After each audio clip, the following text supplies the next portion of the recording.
कि जो मुल्ला बात करता है वो इस्लाम नहीं है। अच्छा, मैं आपको ये बात बिल्कुल वाज़िया कर देता हूँ। ठीक, मैं बताने और भाई मौलाना को तो हम नहीं मानते। अच्छा, आपने क्यों मानना है? आप मौलाना को नहीं मानते, हम फतवा फिर आपके लिए रेडी है। लगाएं जी, फतवा लगाएं। लड़की को 20 मिनट तक देखिए, आपके दिल में हलचल नहीं होती है, मतलब आप मेडिकली बीमार हैं। सुनने में तो ये आया कि अभी खबरें चल रही हैं, इसकी मैं तस्दीक आप आवाम से कहता हूँ कि वो कर दें कि लाहौर में शायद उनको बैन कर दिया गया, शायद क्वेश्चन आंसर सेशन के अंदर हुए। अभी इंडिया में ऐसा हुआ है कि ताजर बरादरी की मीटिंग हो और वहां का आर्मी चीफ अटेंड कर रहा हूँ।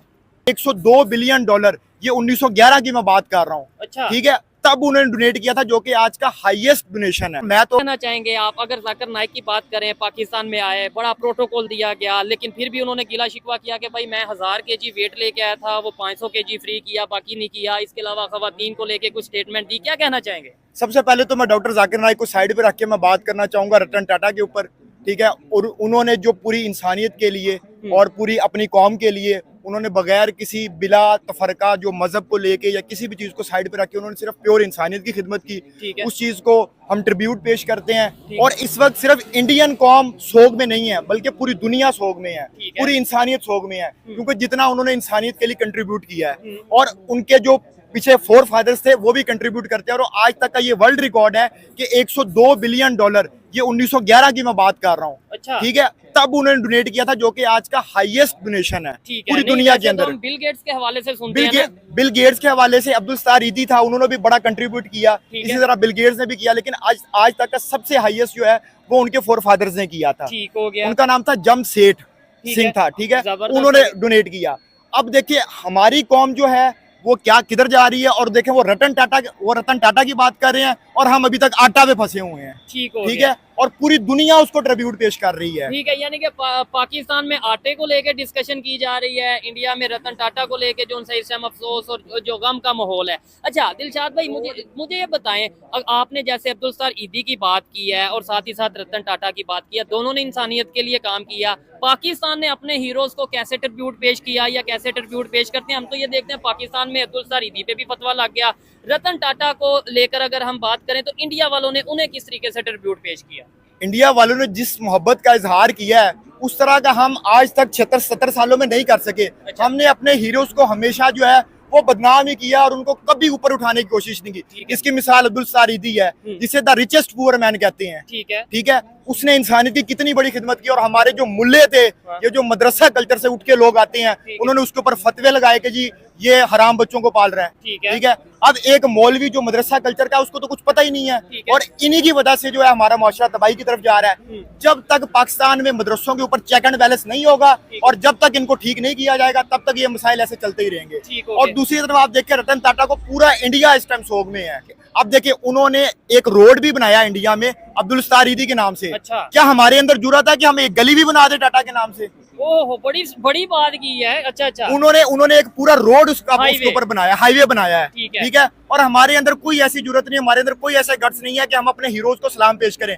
बल्कि हमारी जो ये नर्सरी की किताबें हैं ना, उसके ऊपर ज़्वाद से ज़ईफ बनता है और उसके ऊपर अब्दुल सत्तार ईदी की तस्वीर बनाई हुई है। क्या उस बंदे को डिग्रेड नहीं किया हुआ जिसने इंसानियत की इतनी खिदमत की और आप उसको ज़ईफ के नाम से मशहूर किया हुआ है? तो फिर शायद यही वजह ना कि पाकिस्तान में ये जो कहा जाता है जी लेग पुलिंग की जाती है, कोई भी अगर पाकिस्तान की खिदमत करना चाहता है, इंसानियत की खिदमत करना चाहता है, तो कहीं ना कहीं उसे कंट्रोवर्शियल पर्सनैलिटी बना दिया जाता है। क्या कहना चाहेंगे? अब जाकिर नाइक के ऊपर आते हैं। पाकिस्तान आए, बहुत ज्यादा स्टेट वेलकम, बहुत ज्यादा प्रोटोकॉल, मुख्तलिफ सिटीज में जाके उन्होंने अपना बयान दिया, क्वेश्चन आंसर किए, लेकिन बहुत सी जगहों पे उनको ऐसे क्वेश्चन किए गए जिनका शायद उनके पास जवाब नहीं था। कभी किसी लड़की ने पूछा, मतलब मैं क्वेश्चन देख रहा था, एक लड़की ने डॉक्टर जाकिर नाइक से पूछा कि भाई पाकिस्तान जो कि एक इस्लामिक कंट्री है, लेकिन क्या वजह यहाँ पे बच्चों के साथ ज्यादती, यहाँ पे गलतकारी, यहाँ पे झूठ, यहाँ पे मतलब ये सब चीजें यहाँ पे मौजूद हैं, तो इसका मतलब ये हुआ। क्या इसके ऊपर कहना चाहेंगे आप? डॉक्टर जाकिर नाइक का जो पाकिस्तान का विजिट था, हम तो इसको समझ रहे थे कि ये को बहुत अच्छा विजिट होगा और इससे जो है वो बड़ी एक पॉजिटिव हवा चलेगी, फिजा पाकिस्तान में पैदा होगी। लेकिन वो उसमें वो कंट्रोवर्शियल खुद बन गया जो उन्होंने स्टेटमेंट दी। मैं तो उस स्टेटमेंट को स्ट्रांगली कंडेम करता हूँ जो उन्होंने ये स्टेटमेंट दी, खासतौर पे औरतों के हवाले से। अगर आप 20 मिनट और औरत की वीडियो देख रहे हैं और आपको ऐसा फील नहीं हो रहा तो आप किसी डॉक्टर को चेक करवाएं। इंतहाई नॉनसेंस उन्होंने ये जो है वो ठीक है। अपना ये स्टेटमेंट हालांकि दिया है। पाकिस्तान के ठीक है। लोग बड़ी रिस्पेक्ट करते थे डॉक्टर जाकिर नाइक की, खास तौर पे हम ये कहते थे देखें जी पूरी दुनिया में इस्लाम को फैला रहा है, लेकिन इंडिया जो है ना, इंडिया में हिंदुओं की गवर्नमेंट है, वो डॉक्टर जाकिर नाइक को बिला वजह बैन कर रहे हैं। देखें मुसलमानों पे कितना जुल्म हो रहा है। आज जब खुद हमारे ऊपर आई है, जाहिर बात है डॉक्टर जाकिर नाइक, वही डॉक्टर जाकिर नाइक जिसे हम इंडिया में हमदर्दी देते थे, आज वो पाकिस्तान में आए हैं, तो आज हमें भी पता चल रहा है कि हाँ भाई अगर ये हफ्ता एक और इधर रहे या एक महीना और रहे तो ये तो आपस में औरतों और मर्दों को आपस में लड़वा ये देंगे। सुनने में तो ये आया कि अभी खबरें चल रही हैं, इसकी मैं तस्दीक आप आवाम से कहता हूं कि वो कर दें कि लाहौर में शायद उनको बैन कर दिया गया, शायद question answer session Zakir Naik को वो क्वेश्चन आंसर सेशन उस तरीके से नहीं होंगे जैसे कराची के अंदर हुए हैं या शायद इस्लामाबाद के अंदर भी होना है। ठीक है, उधर हुए हैं। देखिए पाकिस्तान में इस टाइम 52% खवातीन मौजूद है। ठीक है, खवातीन हमारी मर्दों की निस्बत ज्यादा और उनकी नुमाइंदगी भी ज्यादा है। और अगर हम इस तरह खवातीन के बारे में इस तरह की स्टेटमेंट्स देंगे तो मेरा नहीं ख्याल कि हम इखलाकी तौर पे या इकोनॉमिकली या किसी भी तरीके से हम आगे जा पाएंगे। पहले हमारे ऊपर ये टैग लगा हुआ है, ये दहशतगर्दी वाला टैग लगा हुआ है, फिर ऊपर से जो हमने मुल्ले तैयार कर दिए हैं, कोई उठाते हैं, उठा के बंदूक किसी को मार देते हैं, किसी का गला काट देते हैं। ये वही सोच, नफरत अंगेज सोच जो है वो आगे से अवाम में भरी जा रही है और इसी नफरत अंगेज सोच की वजह से हमारा मुल्क आगे जा ही नहीं पा रहा। इवन हमारे इधर वो एक सिंगर बड़ा मशहूर हुआ, वो कहता है कि वो औरत के बारे में उसने गाना निकाला हुआ है कि अपनी डी स्कूलों हटा ले तो डांस कर दी पई है। अच्छा, ठीक है, वो नहीं, वो एक कारी साहब है, वो कारी साहब है, वो कारी साहब कह रहा है कि जी स्कूल से, यूनिवर्सिटी से, कॉलेज से अपनी लड़कियों को हटा लिया जाए, बच्चियों को हटा लिया जाए, क्योंकि वहां पे जाके वो डांस करती हैं और ये सारी चीजें हैं। मैं यहाँ पे ये कहना चाहूंगा कि देखें, अगर आज डॉक्टर जाकिर नाइक को जो खबरें आ रही हैं कि लाहौर में क्वेश्चन आंसर यानी कि बैन कर दिया गया डॉक्टर जाकिर नाइक को, तो इसका मतलब ये हुआ कि इंडिया जो तब कर रहा था आज से 10 साल पहले, 20 साल पहले, तो तब हम क्रिटिसाइज करते थे कि जी वहां पे ये देखे ना बैन कर दिया, कितना जुल्म हो रहा है। आज वो चीजें हमारे सामने आ रही हैं। देखिए उसको इतनी कंट्रोवर्शियल स्टेटमेंट देने की जरूरत ही नहीं थी। और जहाँ पे आजकल का वो मुआशरा है कि खवातीन जब तक शाना बशाना काम नहीं करेंगी, खवातीन हमारे साथ नहीं होंगी, तो कोई भी मुल्क तरक्की नहीं कर सकता, क्योंकि आपकी आधे से ज्यादा आबादी औरतों पर मुश्तमिल है। ठीक है, और वो सारी औरतें घर बैठ जाएं, सारी खवातीन, सारी वुमेन घर बैठ जाएं, और फिर क्या हम पाकिस्तान के जितने भी मर्द हैं, क्या ऐसा पॉसिबल है? पाकिस्तान की नहीं, ओवरऑल पूरी दुनिया के किसी भी कंट्री की बात करता हूँ, इवन अफगानिस्तान की भी बात कर लें, सऊदी अरेबिया की भी बात कर लें, क्या ऐसा पॉसिबल है कि सब की सब लड़कियां घर बैठी हैं, कोई जॉब नहीं कर रहा? ये मैं एक मुल्लों से सवाल करता हूँ, ये जो वो बंदा भी था मौलाना हजरात से, कि ये कहते हैं कि औरतों को घरों में बिठा दें। यही इस जब मुल्ला की बीवी प्रेग्नेंट होगी ना, ये फिर लेडी डॉक्टर ढूंढने फिरेगा कि मुझे लेडी डॉक्टर चाहिए, इसने मेरी बीवी का इलाज करना है। जब आप सब घर में बिठा देंगे, स्कूल कॉलेज जाएंगे, स्कूल कॉलेज नहीं जाएंगी, तो वो घर में बिठा देंगे, तो उसके बाद फिर आपको लेडी डॉक्टर का तो हक ही नहीं बनता कि आप पूछें, फिर आप मर्दों से करवा ले ऑपरेशन। चले भाईजान, आप इसके ऊपर कोई अपनी ओपिनियन देना चाहेंगे? आपका नाम? नहीं, मेरा नाम हसन है। ठीक है, क्या कहना चाहेंगे इस टाइम जो पाकिस्तान की ओवरऑल सिचुएशन है, इसके ऊपर बात कर रहे हैं? साथ ही साथ हम ये भी बात कर रहे हैं कि मौलाना हजरात एक दूसरे के ऊपर फतवा लगा रहे हैं, या कुछ ये कह रहे हैं खवातीन घर बैठ जाएं, कुछ ये कह रहे हैं ऐसा हो जाए वैसा हो जाए। आपकी क्या सोच है? ये भाई दिलशाद बिल्कुल बात ठीक कर रहे हैं कि जो भी है, ये जो कह रहे हैं कि औरतों को बाहर नहीं निकलना चाहिए, जो भी सीन है, तो ये इसका ये है कि अगर तो औरतें घर बैठ जाएंगी, ऐसे तो आप तालीमी इदारों में तो वो लड़कियों को कौन पढ़ाएगा? ठीक है, वो जो उन्होंने बात किया प्रेग्नेंट जो हो जाती हैं औरतें, फिर उन्हें मतलब मेल डॉक्टर ट्रीटमेंट करेंगे। फीमेल्स के लिए फीमेल्स होना लाजमी है, तो उसके लिए फिर स्कूल जाना भी लाजमी है, कॉलेज जाना भी लाजमी है, बिल्कुल कॉलेज जाना भी लाजमी है। तो इस चीज के लिए हम औरत को बांध नहीं सकते एक जगह पे, ठीक है, बिल्कुल उनको सपोर्ट करना चाहिए इस चीज पे, ठीक है। तो ये बिल्कुल बात ठीक कर रहे हैं दिलशाद भाई। अब आते हैं, चलें, ये तो हमने जाकिर नाइक की भी बात कर ली, रतन टाटा सर की भी बात कर ली, अब आते हैं पाकिस्तान इंडिया। इस टाइम 2 या 3 दिन के बाद एससीओ की मीटिंग पाकिस्तान में स्टार्ट होगी।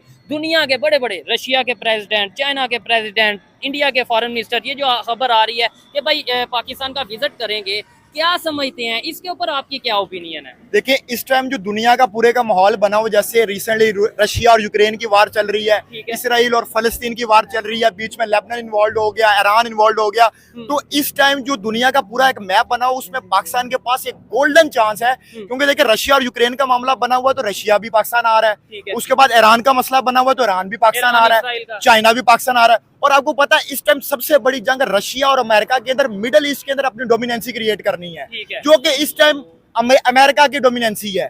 आप अगर इसराइल वाली साइड पे चले जाए, लेबनान, शाम, इराक, ये जितने भी ममालिक हैं ये सब इस टाइम पीछे हुए हैं। और इसराइल को कौन सपोर्ट कर रहा है आपको भी पता है, हमें भी पता है। अगर कोई मेरी इस बात से इख्तलाफ करना चाह रहा है तो कर सकता है। अमेरिका सपोर्ट कर रहा है, ठीक है। अब रशिया और चाइना ये बिल्कुल नहीं चाहते कि उनकी डोमिनेंसी जो है वो मिडिल ईस्ट के अंदर क्रिएट हो, तो वो उसको इसराइल को भी ईरान को भी सॉरी बैक कर रहे हैं, ठीक है। और उनको बैक करना भी चाहिए। अच्छा। और पाकिस्तान को चाहिए कि पाकिस्तान इस मौके का फायदा उठाते हुए रशिया और चाइना और ईरान इनके साथ मिलकर अपनी जो मिडिल ईस्ट है उधर अपना एक मुकाम पैदा कर ले, उधर अपना एक पोजीशन अपनी पोजीशन स्ट्रॉन्ग कर ले। आपने ये बात की, नो डाउट ये एक बहुत अहम बात है, लेकिन इंडिया के फॉरेन मिनिस्टर आ रहे हैं, जैसे आपने बोला रशिया यूक्रेन की वार चल रही है, आपने बोला ईरान और इसराइल की जंग चल रही है, फलस्तीन की जंग चल रही है, ये सब कंट्रीज मतलब इनमें से कुछ कंट्रीज पाकिस्तान आएंगे। ऐसे ही इंडिया और पाकिस्तान की भी तो ठंडी सर्दी सर्द गर्म जंग ही चल रही है ना ऑलमोस्ट 78 साल से, तो उनके फॉरेन मिनिस्टर भी आएंगे। तो आपको लगता है कि भाई उसमें भी कोई आइस ब्रेकिंग कुछ इस तरीके से कोई मूवमेंट होगा, कोई रिलेशन बेहतर करने की बात देखिए होगी? सबसे पहले तो खुशाइंद बात यह है कि डॉक्टर जयशंकर पाकिस्तान आ रहे हैं और हम उनको वेलकम करते हैं, ठीक है, खुश आमदीद कहते हैं, ठीक है। वो हमारे मेहमान हैं। और इवन पीटीआई ने तो ये भी कह दिया कि हम जो उनसे इनवाइट करते हैं अपने जलसे पे। हाँ, उन्होंने ये भी स्टेटमेंट दिया कि इनवाइट करते हैं। बहरहाल हम इनको खुशामदीद कहते हैं, लेकिन ये मसला तभी हल होगा जब डॉक्टर जयशंकर, हमारा सच कौन है फॉरेन मिनिस्टर? हमारा फॉरेन मिनिस्टर हमें पहले भी तो बिलावल था, अभी इसहाक डार हैं जो कभी फाइनेंस मिनिस्टर होते हैं, कभी फॉरेन मिनिस्टर। हमारे यहाँ ये इसहाक डार तो डिप्टी प्राइम मिनिस्टर था, अच्छा। उसको डिप्टी प्राइम मिनिस्टर भी बनाया हुआ, फॉरेन मिनिस्टर भी बनाया हुआ, कभी उसको उठा के फाइनेंस मिनिस्टर बना देते हैं। ऊपर से आप मोहसिन नकवी के ऊपर आ जाएं, उसको चेयरमैन पीसीबी बनाया हुआ है, वफाकी वजीर दाखिला भी बनाया हुआ है। क्या हमारे पाकिस्तान में कोई 60 बंदे भी ऐसे नहीं है कैबिनेट के जो काबिल लोग हो, जो पाकिस्तान को आगे लेके जा सके?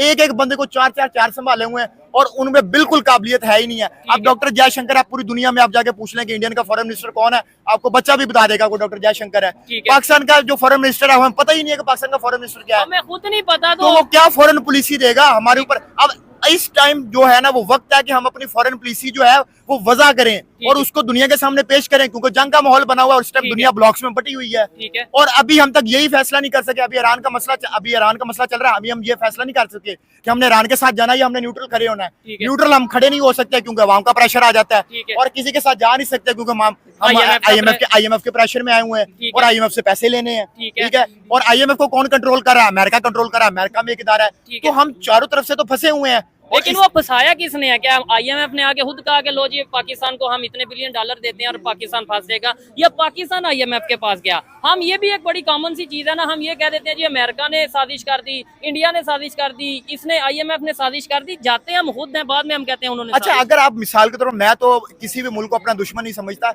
अगर आप समझते हैं कि कोई मुल्क आपका दुश्मन है तो दुश्मन का तो काम ही साजिश करना है। हाँ। आप उसका जवाब दो ना, लेकिन उसका जवाब आप इस तरीके से दो ना कि अगर वो तालीम के मुकाबले में आगे जा रहा है तो आप तालीम में उनका मुकाबला करो, अगर वो IT सेक्टर में आगे जा रहा है आप IT सेक्टर में करो, हेल्थ में जा रहा है हेल्थ में करो। आपने लाजमी बंदूकें उठा के सामने चले जाना है। हम आज तक इसी बात पे खुश हैं कि हमारे वाले की टांग ऊपर उठती है, ठीक है। और ये हमने कश्मीर का डिंडोरा पीटा हुआ था, आप कश्मीर पे आ जाते हैं, 64% टर्न आउट आया जी उसका इलेक्शन का। इंडिया ने जो इलेक्शन करवाए 64% टर्न आउट। अगर इतना ही बड़ा मसला होता तो वो बाइकआउट कर देते। इवन पाकिस्तान का जो सबसे बड़ा सूबा पंजाब है, साउथ पंजाब में इतना टर्न आउट नहीं आता जितना उधर टर्न आउट आया, ठीक है। यानी कि कश्मीर की जो पब्लिक है, कश्मीरियों ने इंडिया ने जो इलेक्शन करवाया वहाँ पे अपना जो है वोटिंग की है, हक राय इस्तेमाल किया है। तो आपका तो ये वाला जो स्टांस खड़ा हुआ था, इसकी बेस पे आपने जो है वो हमें 2200 अरब रुपया हम आपको अपने बच्चों का पेट काट के आपको 2200 अरब रुपया दे रहे हैं, शर्म से डूब मरो, ठीक है। और तुम एक कश्मीर का नारा लेके एक कश्मीर के नाम के ऊपर जी हमें बजट दे दो जी, हमारे टैंकों में पेट्रोल ही नहीं है, डीजल ही नहीं है,